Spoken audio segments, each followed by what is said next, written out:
우리 옆 사람 축복하십시다. 이렇게 축복합시다. 당신의 생은 주님 손안에 있습니다. 아멘. 그게 가장 큰 복이에요. 다른 데서 복을 찾으려고 하면 안 돼요. 나의 인생이 주님의 손안에 있다고 하는 것, 여기에서 복을 찾고 여기에서 은혜를 찾아야 돼요. 여러분 모두의 인생이 주님의 손안에, 그 사랑의 손안에, 능력의 손안에 있음을 믿습니다. 예. 어제 제 큰아들이 와가지고 이사이가 와서 저한테 물어봐요. 아빠, 거시기가 무슨 뜻이에요? 집사님이 나한테 거시기 하시는데 그게 무슨 뜻인지를 모르겠다고, 거시기가 무슨 뜻이냐고 저한테 물어봐요. 그 질문을 받는 순간 저도 거시기 했어요. 이게 참 뭐라고 대답을 해줘야 되나. 그래서 빨리 정신을 가다듬고 어떻게 설명을 해줘야 될까. 그래서 제가 이렇게 얘기를 해줬어요. 그것은 알기는 아는데 어떻게 표현해야 될지 빨리 몰라서 그때 쓰는 말 같다.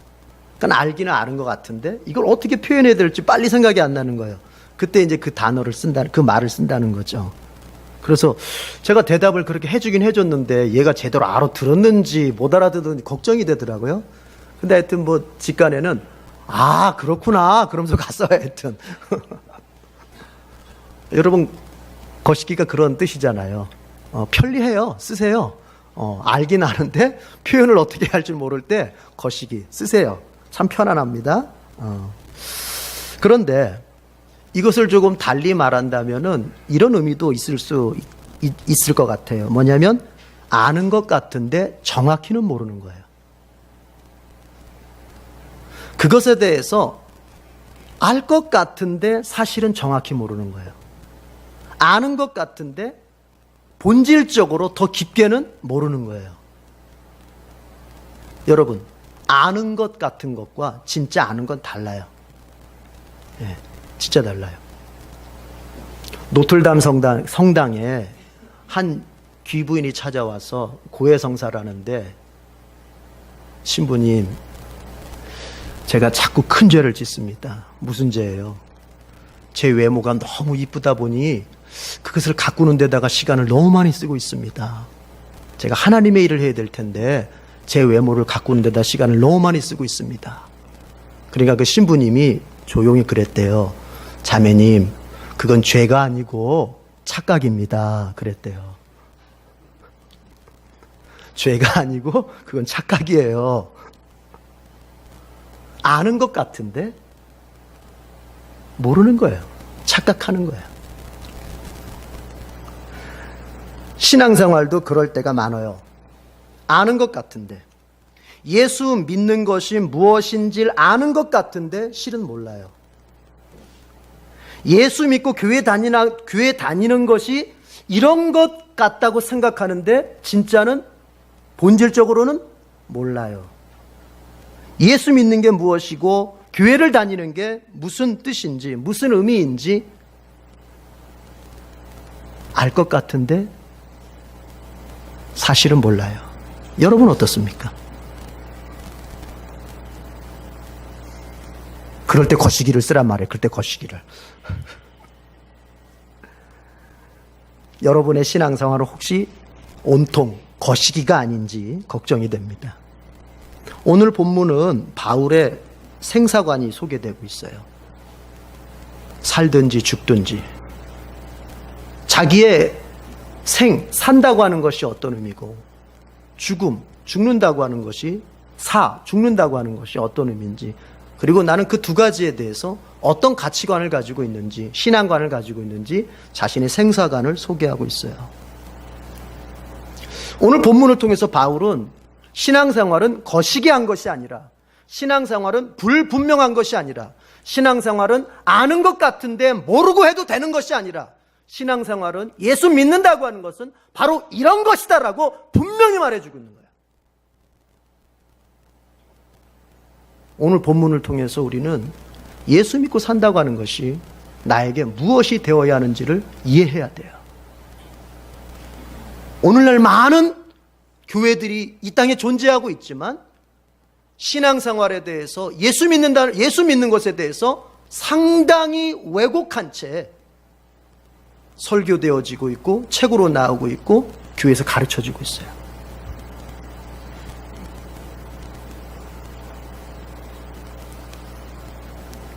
그래서 우리는 성경을 통해서 정말 예수 믿고 교회 다닌다고 하는 것이 내 생에 도대체 무슨 뜻인지를 이해를 해야 돼요. 바울은 지금 이 편지를 쓸 때 로마 감옥에 투옥되어 있습니다. 학자들은 이 빌립보서를 쓸 때 당시에 투옥은 로마에서의 1차 투옥. 그러니까 바울이 로마 감옥에 2번 갇히게 되는데 이건 첫 번째 투옥이다 얘기를 해요. 그것은 바로 사도행전 28장에 끝날 때 그때를 말하는 거예요. 사도행전에서 마지막 부분이 바울이 로마 감옥에 갇히잖아요. 뭐 가택연금이라고도 볼 수 있는데 그때를 말하는 거예요. 여러분, 바울은 여러분도 알다시피 수차례 감옥에 갇혔습니다. 여러 차례 여러 감옥에 갇혔습니다. 이유는 딱 하나입니다. 예수 믿는 것 때문입니다. 그 사람이 도덕적으로 윤리적으로 형법으로 민법으로 뭔가 관련된 악한 일을 저질러서가 아니라 딱 하나예요.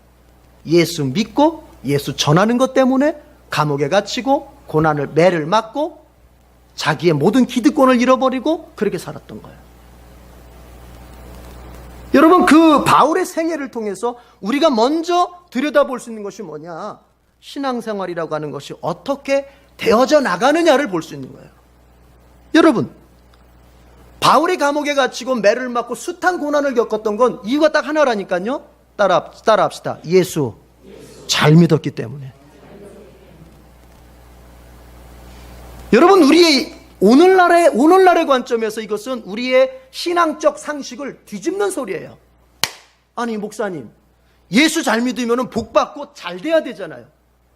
예수 잘 믿으면 직장에서 승진하고 자식들이 좋은 대학 빵빵 들어가지고 가정 내에 아픈 사람 하나도 없이 다 건강하게 잘 살아야 되잖아요. 또 그렇게 어떤 교회, 어떤 목사들은 그렇게 설교를 하고요.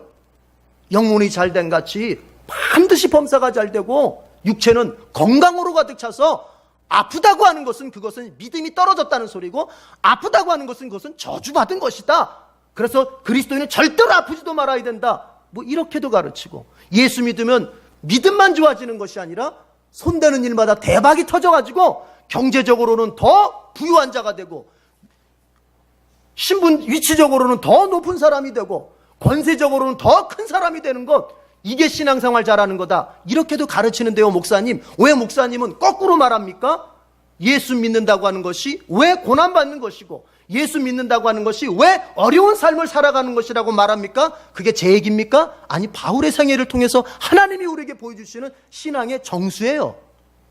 신앙생활의 정수. 이해가 되십니까? 그러니까 바울이 지금 감옥에 갇히고 매를 맞고 어려움을 당하는 이유는 한마디로 예수 잘 믿었기 때문이에요. 그래서 여러분 각오하셔야 돼요. 예수 잘 믿는다고 하는 것은 내가 고난의 길을 통과하는 것이라고 하는 것을 알고 가셔야 돼요. 그래서 주님께서 그런 말씀하신 거예요. 누군가가 어떤 왕이 전쟁을 할 때 내가 가진 군사로 저쪽 적군의 군사들을 이길 수 있는지를 따진 다음에 전쟁을 벌이는 법이다. 어떤 사람이 공사를 할 때, 건물을 쌓는 공사를 할 때 내가 가진 자본으로, 내가 가지고 있는 돈으로 그 공사를 끝까지 마칠 수 있다고 생각을 할 때 공사를 시작하는 것이다. 그 얘기가 무슨 얘기예요? 예수 믿는다고 하는 것이 도대체 무엇인지, 예수 믿고 산다고 하는 것이 어떤 종류의 삶을 사는 것인지를 알고 그래도 나 예수 믿겠습니다 라고 할 때 예수님을 영접하라는 얘기예요. 그러나 교회들이 그렇게 가르치질 않아요. 예수 믿으면 잘 됩니다. 예수 믿으면 집안이 잘 되고, 예수 믿으면 집안에 귀신이 쫓겨지고, 예수 믿으면 병이 다 낫고, 예수 믿으면 자식이 잘 되고, 예수 믿으면 회사에서 뭐가 어쩌고 저쩌고. 그리고 예수 믿으십시오. 안 믿을 사람 있어요? 그렇게 해놓고 안 믿을 사람 있어요? 여러분이 부자가 되고 여러분이 출세하고 여러분 자식들이 출세한다는데 예수 믿으면 안 믿을 사람이 있겠냐고요.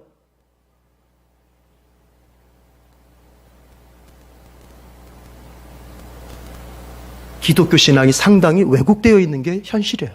한국적 교회에서. 그러나 주님은 단 한 번도 그렇게 얘기한 적이 없고 바울도 그렇게 설교한 적이 없어요.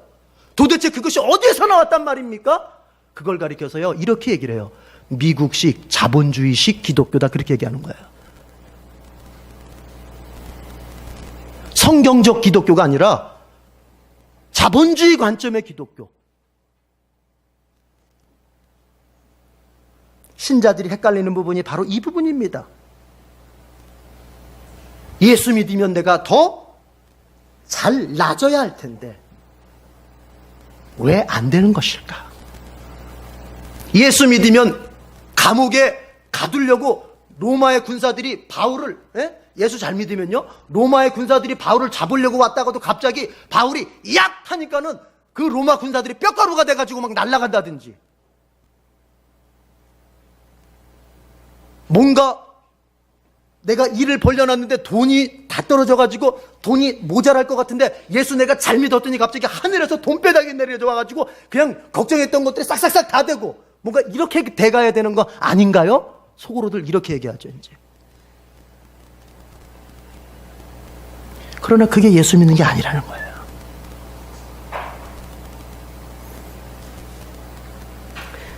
예수님을 잘 믿는데 왜 내게 고난이 옵니까? 왜 내게 어려움이 옵니까? 이게 제일 헷갈리는 부분이에요. 신자들이 제일 어려운 부분이에요. 왜 오죠?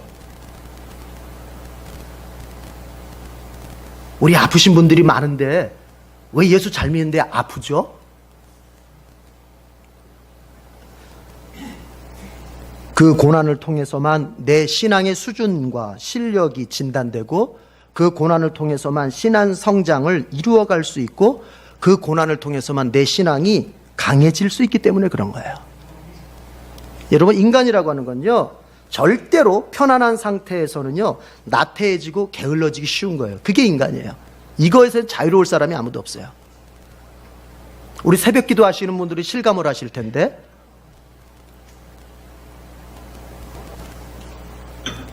새벽 기도 하시는 분들이 실감하실 거예요. 자, 이제 새벽 기도 때 설교 이런 찬송 순서 빼고 다 지우고 그냥 기도 시간만 더 늘리기 위해서 우리 다른 순서 다 집어치우고 기도만 합시다 하자고, 그렇게 해서 이제 새벽 기도 모든 순서를 다 지워버렸어요. 그러니까 목표는 뭐였죠? 기도 시간 늘리자고. 1시간 기도했던 사람 30분 정도 찬송하고 설교하다 보면 2, 30분 가니까 1시간 기도했던 사람 1시간 20분 기도하고 1시간 30분 기도하고, 30분 기도했던 사람 1시간 기도하라고. 그래서 새벽 기도 순서 다 빼버렸어요. 자, 이제 한번 물어봐요. 새벽 기도 오시는 분들 그렇게 돼요? 시간이 좀 늘으셨어요? 이론적이라면 늘어야 되잖아요. 그런데 어떻게 돼요? 이제 맞추게 돼요. 갖다 맞추게 돼요. 이때쯤 시작하니까 가서 이렇게 4개 탁탁탁. 사람이 그런 거예요. 여러분이 이상하다는 소리를 하는 게 아니에요. 사람은 다 그런 거예요. 다. 편안한 상태가 되고 뭔가 구속이 없는 상태가 되면 더 잘할 것 같죠. 저는 이런 사람들이 제일 어리석다고 생각해요. 기도하셔야 됩니다. 기도해야 돼요. 저 기도하려고 그랬는데 하라고 해서 하기 싫어졌어요. 이런 사람들 있죠. 애들이 그러잖아요. 공부해 그러면, 나 지금 공부하려고 책상에 딱 앉는데 엄마가 공부하라고 하니까 갑자기 하기 싫어졌어. 그래서 이런 사람들 있죠. 신앙생활도 꼭 그런 사람들 있죠. 안타까운 사람들. 우리가 구속이 없고 간섭이 없고 이런 게 없으면 더 잘할 것 같죠? 아니, 여러분 돌아봐요. 잘 되던지. 글쎄, 저는 잘 안 되던데. 그래서 제가 항상 하는 얘기가, 우리 하나님이 저를 아시니까 너는 목사로 너를 묶어놓지 않으면 주일 성수도 제대로 못할 놈이니까 내가 너를 목사로 묶어둔다. 딱 묶어두는 거예요. 그러니까 저는 절대로 다른 건 못해도 주일날 빠지는 일은 없어요. 그쵸? 그렇게 구속하지 않으면, 간섭하지 않으면 저는 주일 성수도 못할 사람이라니까요. 여러분, 지난주 우리 찬송하면서 주께 묶인 나의 삶, 그 부분 제가 가지고 얘기했잖아요. 따라합시다. 간섭이 은혜다. 구속이 은혜다. 그래 감사할 일이에요. 감사할 일이에요. 여러분, 우리가 고난을 통해서 우리의 신앙을 진단할 수가 있어요. 우리 자신의 신앙의 수준이 어느 정도인지. 그리고 고난을 통해서 우리의 신앙이 성장할 수 있고, 고난을 통해서 우리의 신앙이 더 강해질 수 있어요. 다른 것 가지고는 안 돼요. 절대 안 돼요. 그래서 우리가 예수 믿고, 아니 더 잘 믿고 더 잘 믿고 더 잘 믿고 하지만 우리 인생에는 고난이 오는 거예요. 저는 요즘 군대를 보면 조금 걱정을 해요. 북한에서는 핵미사일도 쏘겠다는데, 여러분, 이렇게 군대를 너무너무 편안하게 해줘가지고서야 그 젊은이들이 훈련이 될 수 있을까? 요즘 엄마들이 그런다면서요? 너무 훈련이 좀 힘들다 싶으면은, 전화 안 되면서요? 아우, 우리 아들 너무 힘들게 하지 마세요. 여러분, 그 정도쯤 되면요, 이거 나라 지킬 수 있겠어요? 훈련은 아무쪼록요 강하게 받아야 되는 거예요. 아무도 아멘 안 하시고 한 분만 아멘 하시는. 아들이 지금 군대 갈 일이 남으셨나요? 훈련은 아무쪼록 강하게 받아야 되는 거예요. 그래야 훈련받은 본인도 자부심이 생기는 것이고, 그래서 여러분, 훈련 딱 마치고 나면 여기다 붙여주는 게 있잖아요. 휘장. 제가 만약에 고공교육을 받았다 그럼 스카이다이버 딱 붙여주고, UDT 갔다 왔다 UDT 휘장 딱 붙여주고, 자부심을 가지라 이거야. 자부심을. 훈련을 강하게 받아야 자기 자신도 나 훈련 받았다 하는 자부심이 생기는 거고, 훈련을 받아야 군사가 강하게 되는 거예요. 하나님은 우리가 약골이 되는 걸 원치 않습니다. 하나님은 하나님의 자녀가 약골이 되어서 세상 살아가면서 이리 치이고 저리 치우고, 유혹이 있으면 유혹에 넘어가고, 고난이 있으면 고난에 치고, 이런 신자를, 이런 자녀를 하나님 원하시질 않아요. 하나님은 물론 우리가 아플 때 위로해 주시고, 우리가 넘어졌을 때 감싸 주시면서 우리를 격려하시고 위로해 주시는 분이 분명히 맞습니다. 그러나 여러분 아셔야 될 것은, 거기까지라고 한다면 잘못 알고 있는 거예요. 위로하고 격려하는 것까지가 하나님의 일이시고 하나님의 역할이라고 생각하면 큰 오산이에요. 오히려 위로와 격려가 무엇을 향해 있는지를 알아야 돼요. 왜 위로하고 왜 격려하는지를 알아야 돼요. 무엇을 위해서? 강해지라고 하는 거예요. 우리가 자식 키울 때 그러잖아요. 자식이 어떤 일에 실패해요. 여러분, 왜 위로합니까? 왜 격려합니까? 그래도 또 나가라는 거예요. 직장에 나가기 싫어. 엄마 나 직장 가면 너무 힘들어. 위로하고 격려합니다. 왜 격려합니까? 그래도 나가라는 거예요. 아빠 학교 가기 싫어. 그래? 그렇구나. 왜 학교에 뭔 일 있니? 경청해주고 들어주고 위로해줍니다. 근데 왜 그걸 하고 있어요? 그래도 어디 가라? 학교 가라는 얘기예요.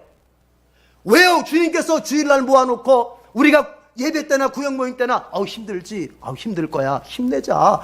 네 마음 알지 내가. 네 마음 왜 몰라? 이거 하나님은 왜 그러세요? 그래도 또 어디로 가라? 삶으로 나가라는 거예요. 세상으로 나가라는 거예요. 가정으로 가고 직장으로 가서 터지더라도 거기 가서 터지고, 깨지더라도 거기 가서 깨지고, 뭐 해줘라? 더 강해지란 얘기예요. 이해가 되세요? 하나님은 우리가 그저 약골로 살아가기 원해요. 그래서 하나님은 우리를 하나님의 군사답게 훈련을 시키시는 겁니다. 뭘 통해서? 고난을 통해서. 여러분과 저는 그것에 초청받은 사람들이에요. 우리 옆 사람 축복하십시다. 당신은 고난을 통해서 강해져야 합니다.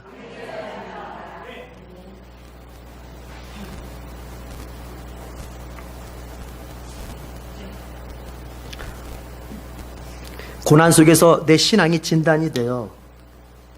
평상시에는 예수 잘 믿는 것 같은데, 그런데 고난만 오면 무너져. 그러면 잘 믿는 거예요? 못 믿는 거예요? 이 사람의 믿음의 실력이 말로는 대단해. 막 태산도 옮길 것 같아. 그런데 고난이 딱 와보면 이 사람의 믿음의 실력이 정말 태산도 옮길 만한 믿음의 실력인지 별거 아닌지 딱 드러나요. 그리고 고난을 통해서 성장하고 강해져요. 여러분, 우리 기독교 신자들은 바울을 경배하지는 않지만 존경합니다. 바울의 신앙을 존경합니다. 바울의 신앙을 닮아가고 싶어 합니다. 하나님처럼 경배하지는 않지만 바울을 대단히 좋아합니다. 왜요? 바울의 신앙의 수준이라고 하는 것은, 바울의 신앙의 믿음의 실력이라고 하는 것은 책상에서 공부하면서 얻어진 게 아니에요. 그가 뭘 겪으면서? 고난을 겪어내는 가운데서 길러지고 성장되고 강해진 믿음이기 때문에 그런 거예요. 오늘 바울이 이렇게 고백합니다. 21절 다 같이 21절 시작. 나에게는 사는 것이 그리스도이시니 죽는 것도 유익합니다. 나에게 사는 것은 그리스도이시다는 거예요. 내 안에 사는 것은 그리스도이시다. 나에게 사는 것이 그리스도이시다. 여러분, 이게 무슨 뜻이에요?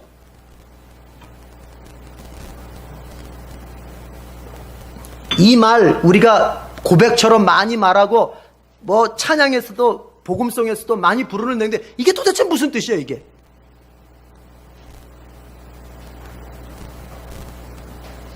내 삶의 의미는 온통 예수 그리스도라는 얘기죠.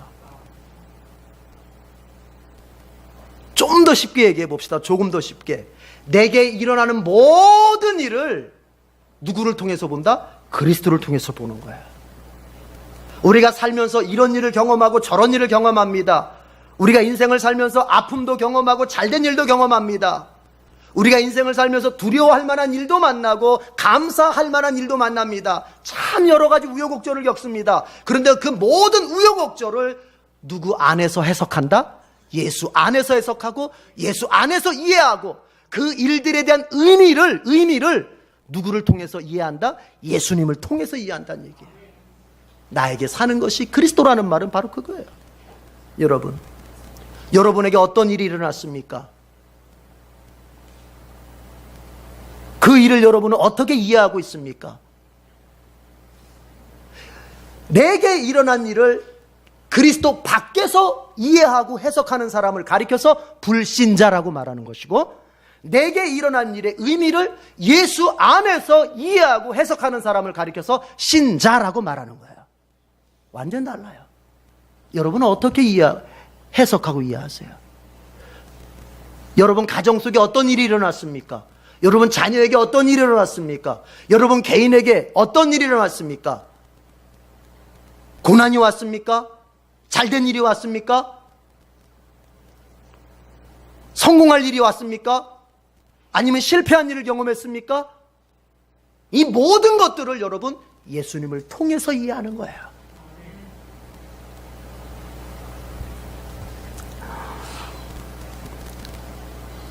얼마 전에 저희 집사람이 그 석사 공부할 때 그 교수님이 지도 교수님 계셨는데 저희 집사람이 조교 생활을 그때 했어요. 그때 모셨던 교수님이 어느 교회에서 이렇게 여전도의 헌신 예배 설교하시는 것을 저희 집사람이 유튜브를 통해서 이렇게 보게 됐어요. 어떻게 하다 보니까 장신대 지금 성교학 교수님이신데, 근데 그분의 설교를 듣다 보니까 작년에 아주 크나큰 일들이 그분에게 일어났더라고요.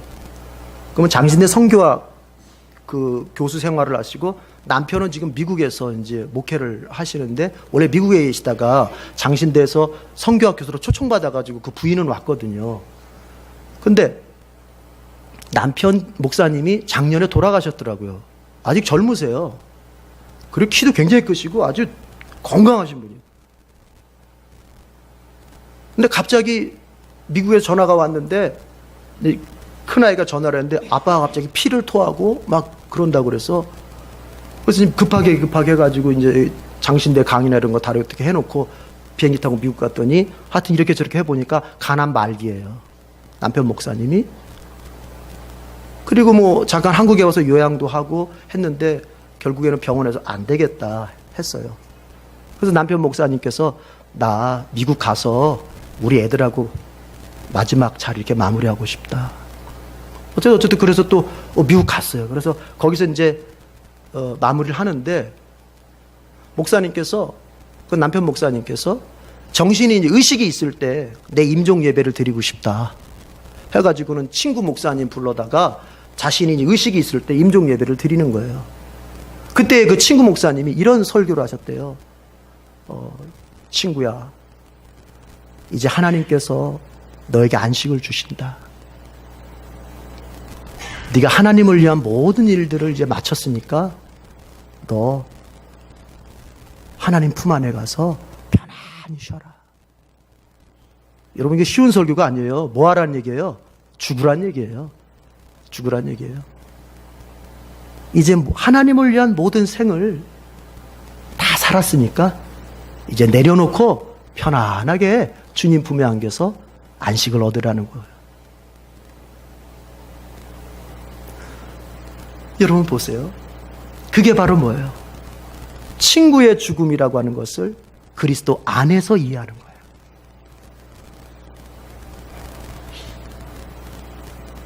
간암 걸려서 죽어간다고 하는 것을 의학적으로 이해하지 않아요. 아, 간암 걸려서 죽었어? 어떻게 젊은 나이에 죽어? 그것도 목사로서 사는데, 아니, 하나님께 더 좀 살려주시지? 이렇게 이해하는 게 아니에요. 그 죽음을 예수님 안에서 이해하니까, 아하, 이제 하나님께서 이 친구에게 영원한 안식을 허락하시는구나. 그래서 바울이 말하는 거예요. 나에게 사는 것이 그리스도이시니 나에게 일어나는 모든 일들을 예수 안에서 이해할 때 뭐도 유익하다? 죽는 것조차도 내게 유익한 것이다. 사는 것만 유익한 것이 아니다.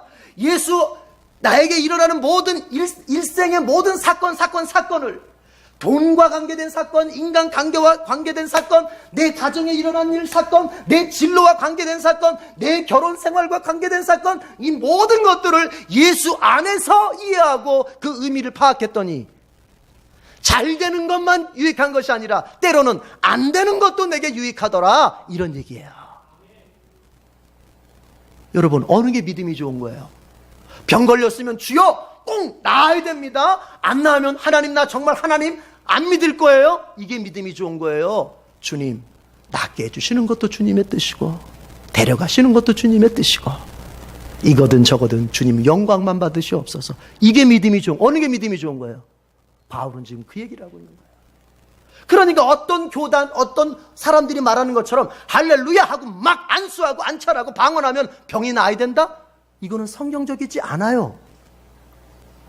살든지 죽든지 누구의 뜻? 주님의 뜻이에요.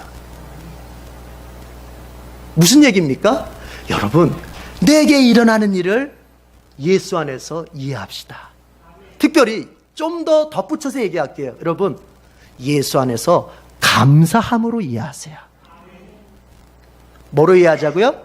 감사로 이해하는 거예요. 내게 일어난 일, 아하, 우리가 좋은 일이야 여러분 이해하기가 쉬워도 안 좋은 일을 이해할 때 참 어렵잖아요. 그때조차도 뭐로 이해한다? 예수 안에서 감사로 이해하는 거예요. 그래서 바울이 말하는 겁니다. 너희도 아무것도 염려하지 말고 이것저것 기도할 때 뭐로 아뢰라? 감사함으로 아뢰라는 거예요. 어떤 사람은 기도할 때 이 마음속에 원망을 품고 하나님에 대한 배신감, 하나님에 대한 섭섭함, 하나님 뭐 아버지라고 하면서 나한테 이따위로 하세요 하면서 하나님에 대한 그 원망의 마음을 기도하는 사람이 있어요. 그런가 하면 어떤 사람은 하나님, 그래도 하나님 저 믿어요. 그래도 저는 하나님께서 나에게 좋은 걸 주실 걸 믿어요. 이렇게 일어난 일이 바로 나를 위한 것임을 내가 알기에 하나님 감사해요. 감사함으로 하나님께 아뢰는 사람이 있어요. 성경은 두 번째 사람의 손을 들어주는 것입니다. 아무것도 염려하지 말고 아뢰일 때 감사함으로 아뢰라. 그 감사함으로 아뢰다고 하는 것이 될 수 있는 것은 억지로 되는 게 아니에요. 이게 연습돼야 돼요. 뭐가 연습돼야 돼요? 내게 일어나는 모든 일을 예수 안에서 감사함으로 이해하는 연습이 평소에 돼 있어야 되는 거예요. 여러분, 이 한 가지만이라도 우리가 지켜간다면 우리의 신앙생활은 고난이 오든 잘 되는 일이 오든 다 감당해낼 수가 있습니다. 오늘 여기까지만 얘기하겠습니다.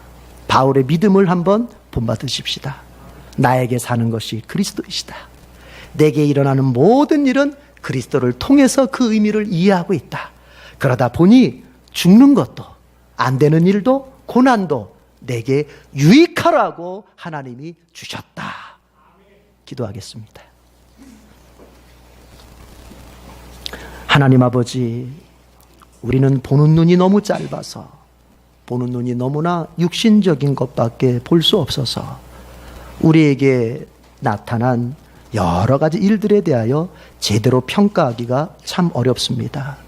그러나 오늘 성경을 통하여 우리에게 들려주신 하나님의 말씀은 내게 어떤 일이 일어나든지 그 의미를 그리스도 예수님 안에서 해석하고 이해하라고 하셨습니다. 특별히 감사함으로 이해하라고 하셨습니다. 주님, 우리에게 그런 능력을 주시옵소서. 그리고 그것을 위하여 열심히 부단히 연습할 수 있게 해주시옵소서. 아무리 내 눈앞에 정말 안 좋은 일이 일어난다 할지라도 그것을 예수 안에서 감사함으로 이해할 수 있게 하여 주시옵소서. 아브라함에게 이삭을 바치라고 했을 때 하나님, 그것이 듣기에는 너무나도 엄청난 부정적인, 어떻게 이러실 수 있느냐고 따질 만한 일이었지만 아브라함이 묵묵히 감당했던 것처럼 우리는 아브라함보다 더 믿음 좋게 그것을 예수 안에서 오히려 감사함으로 이해하고 주님 앞에 내 생애를 내어드릴 수 있는 그런 믿음 되게 하옵소서. 주님, 예수 안에서라면 삶뿐만이 아니라 죽음도 유익합니다. 예수 안에서라면 잘 되는 것뿐만 아니라 고난도 유익합니다. 예수 안에서라면 건강한 것뿐 아니라 아픈 것도 유익합니다. 주여, 이런 믿음으로 살게 하옵소서. 예수님의 이름으로 기도드립니다. 아멘.